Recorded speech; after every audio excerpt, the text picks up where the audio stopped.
After 2 weeks of discussions and pledges, the COP26 climate summit formally wraps up later today, but whether a successful outcome can be reached is still up in the air. The climate conversation continues right up to COP27 in Egypt next year. But to sum up the past few days, joining us from Glasgow is the Straits Times' environment correspondent, Audrey Tan. Audrey, out of everything that was negotiated, what's the most significant for Singapore? Hi, Olivia. Well, I would say all of them matter for Singapore on a few fronts. So while we have seen things like pledges made to reduce methane emissions and to stop deforestation and to end coal, they are all basically just pieces of a bigger puzzle which aims to limit global warming to well below 2 degrees Celsius above pre-industrial levels.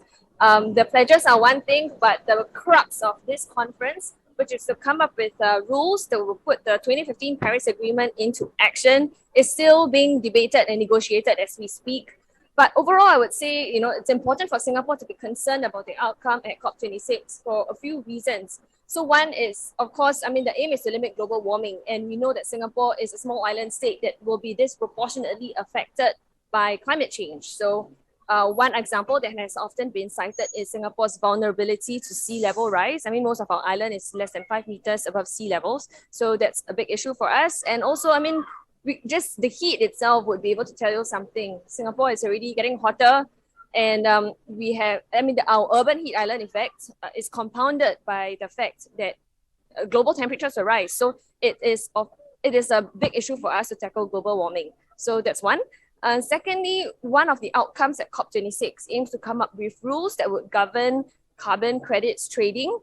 We've all heard the thing about, Singapore and the rest of the world wanting to reach net zero emissions by a certain date, but it's difficult for Singapore to do so entirely based on domestic mitigation efforts. Just look at our land area, right? We don't have enough space to switch to solar panels everywhere. Singapore has already indicated that it intends to buy carbon credits to meet its climate goals in the future. So the rules governing this will be important for us to watch.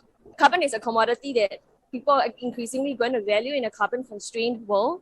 So what outcomes here would also determine help Singapore set its green ambitions on chart, whether it be in carbon services trading, renewable energy, research and development, and research into upcoming low-carbon technologies as well. So I think all these things that happen at COP26 can be very technical, but it's definitely something for us to keep an eye on.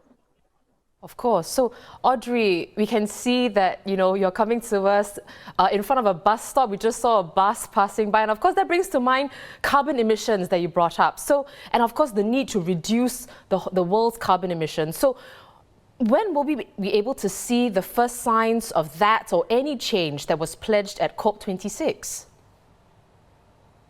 Yeah, so a lot of the pledges, like for methane, deforestation, coal, they have very far timelines, like for 2030, for 2050.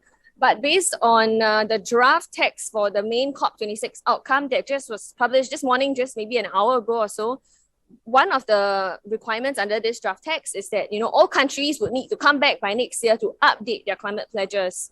So I think that is something that we can... If this is eventually passed because any decision from this COP would have to be agreed on by almost 200 nations.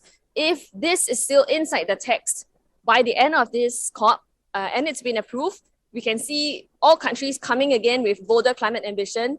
Currently, based on 2030 targets set by all the countries, the estimate for warming is 2.4 degrees Celsius above pre-industrial levels. That is still far exceeds the 1.5 degrees Celsius threshold that scientists say is needed to keep away the harshest impacts of climate change away. So if next year everyone comes to the table again, we can definitely see greater climate ambition than if this still remains in the text. But we don't know this for now, and we are following the negotiations really closely, and we'll update you guys as soon as possible.